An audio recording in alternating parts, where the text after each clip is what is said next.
नमस्कार दोस्तों, स्वागत है आप सभी का हमारे YouTube चैनल पर।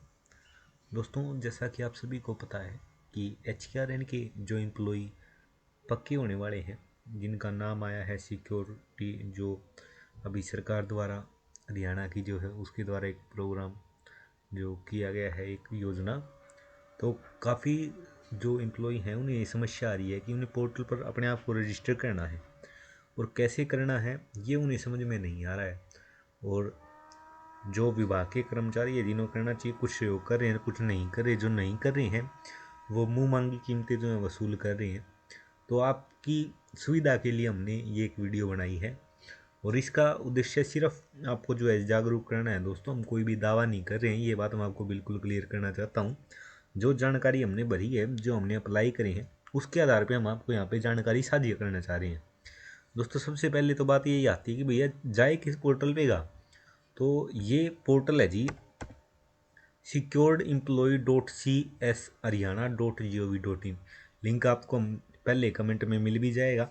जैसे ही हम इस पे एंटर करते हैं तो आपके सामने कुछ ऐसा पोर्टल ओपन हो जाता है। तो आप यहाँ देख सकते हैं कि ये 2-3 नंबर दिए गए हैं, हालांकि ये नंबर बहुत कम मिलते हैं। ये मेल आईडी भी दे रखी है इन्होंने। 9:30 से 5:30 बजे तक यदि आपको कोई क्वेरी है तो आप यहाँ कॉल कर सकते हैं। और ये कुछ नोटिस बोर्ड पे जरूरी दस्तावेजों की जानकारी है, जैसे हरियाणा कॉन्ट्रेक्चुअल एम्प्लॉय का जो एक्ट है ये क्या है, कोई फॉर्म फिलिंग के लिए जो इंस्ट्रक्शन है वो दे रखी है, और जो नॉर्मल आम क्वेश्चंस पूछे जाते हैं वो दे रखी हैं।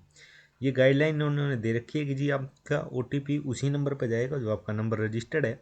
यदि आपके पास OTP नहीं आ रहा है तो आपने DND वगैरह एक्टिवेट ना कर रखा हो, ये चेक कर लेना।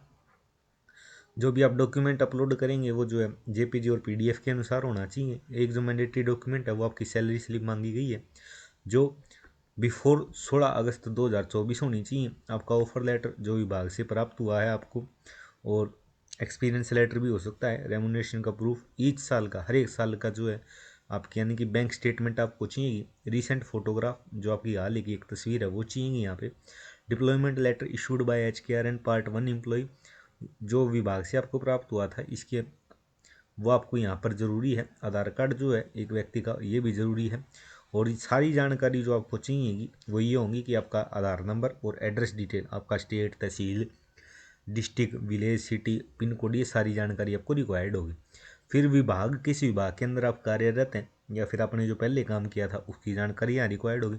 Date of joining and mode of appointment, आप किसके द्वारा जो है विभाग आपने ज्वाइन करा, वो सर्विस प्रोवाइडर था, तृतीय पक्षकार था कोई, या फिर किसी कोई डिपार्टमेंट था, उसकी जानकारी आपको यहाँ पे साझा करनी होगी। और हर ईयर जो आपका सर्विस का है उसके लिए आपको जानकारी देनी होगी। ड्यूरेशन ऑफ एम्प्लॉयमेंट, कब आपने ज्वाइन करा और कब तक उस ऑर्गेनाइजेशन में काम करा, आपने किस पद के ऊपर काम करा, और उस ऑफिस का नाम क्या था, और वहाँ पर आपकी जो है क्या डेजिग्नेशन थी, आप हेल्पर थे, आप इलेक्ट्रीशियन थे, जो भी आपका पद था उसकी जानकारी आपको देनी है। Detail of break in service and reason, कोई ऐसी बातचीत हुई जिस वजह से आपका ब्रेक आ गया, चाहे वो मेडिकल इशू हो, चाहे कोई भी हो, उसकी जानकारी आपको देनी होगी। रेमुनरेशन वेजेस ड्रोन, कितनी आपने पर महीने वहाँ पे कितनी सैलरी आप वहाँ से प्राप्त करते थे, उसका माध्यम क्या था। यदि आप बैंक से करते थे तो आपको बैंक की स्लिप देनी होगी, जो बैंक की स्टेटमेंट होती है ना जी, वो आपको यहाँ अटैच करनी होगी। वो बैंक की स्टेटमेंट आप जो है PDF निकाल भी सकते हैं अपनी नेट बैंकिंग के माध्यम से, उसके लिए एक सेपरेट वीडियो बनी सकती है। और ये सारी जानकारी आपको ध्यान से भरनी है, सही भरनी है, और स्पेलिंग वगैरह की या फिर कोई फैक्चुअल एरर ना हो, इस बात का आपको पूर्ण रूप से ध्यान रखना है। ये कुछ बेसिक जानकारी, इंस्ट्रक्शन जो है विभाग द्वारा दी गई है जी, आपको जब ये अपनी एप्लीकेशन फिल करनी है उसके लिए। उसके अलावा आप यदि बात करें एक्ट वगैरह की, तो यहाँ पर एक्ट वगैरह की जानकारी दी गई है, कौन सा एक्ट है, क्या चीज़ है, क्या इसमें कवर हो गया, क्या नहीं होगा, वो सारी बेसिक जानकारी यहाँ पर दी गई है जी। उसके अलावा यदि बात करें जो आमतौर पर प्रश्न पूछे जाते हैं, तो ये कुछ बेसिक क्वेश्चन है, आप जब वेबसाइट को विजिट करेंगे तो आप खुद भी ये चीज़ें देख सकते हैं।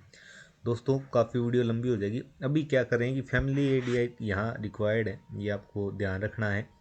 और जो बैंक स्टेटमेंट है वो सारी चीज़ें आपको, ग्रोस रेमुनरेशन वगैरह कुछ बेसिक सी चीज़ें यहाँ दी गई हैं। तो सबसे पहले तो हम दस्तावेजीकरण की बात कर लेते हैं दोस्तों। तो ये आप पोर्टल पे रजिस्टर करने से पहले अपने ये दस्तावेज जो हैं तैयार कर लीजिए। इसमें कोई सी भी प्रकार की ढील ना बरतें। एक तो आपकी जो बैंक की स्टेटमेंट है वो, आपको जो विभाग से ऑफर लेटर या फिर एक्सपीरियंस लेटर मिला है वो हर साल की आपकी बैंक की स्टेटमेंट, आपको 10 साल हुए हैं, 5 साल हुए हैं, 5 जो भी है, आपकी एक रिसेंट की फ़ोटोग्राफ, आपका डिप्लॉयमेंट लेटर जो एशकेरन के पोर्टल से आया था, आपका आधार कार्ड, और जितने भी आपके प्रीवियस एक्सपीरियंस है, जिस भी विभाग के अंदर आपने काम किया, जिस भी ऑर्गेनाइजेशन के माध्यम से किया, उसकी जो है एक्सपीरियंस लेटर आपके पास मौजूद हो, ये सारे आप डॉक्यूमेंट कलेक्ट कर लीजिए।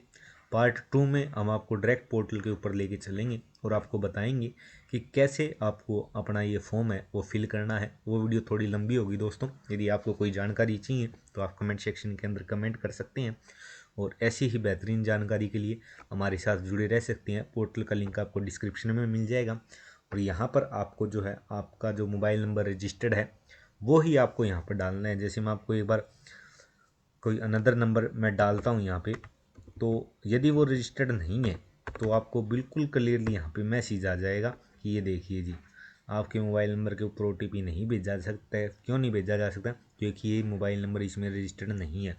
जो इसका पंजीकृत नंबर होगा सिर्फ उसी के ऊपर OTP जाएगा। धन्यवाद दोस्तों, आज की वीडियो में इतना ही।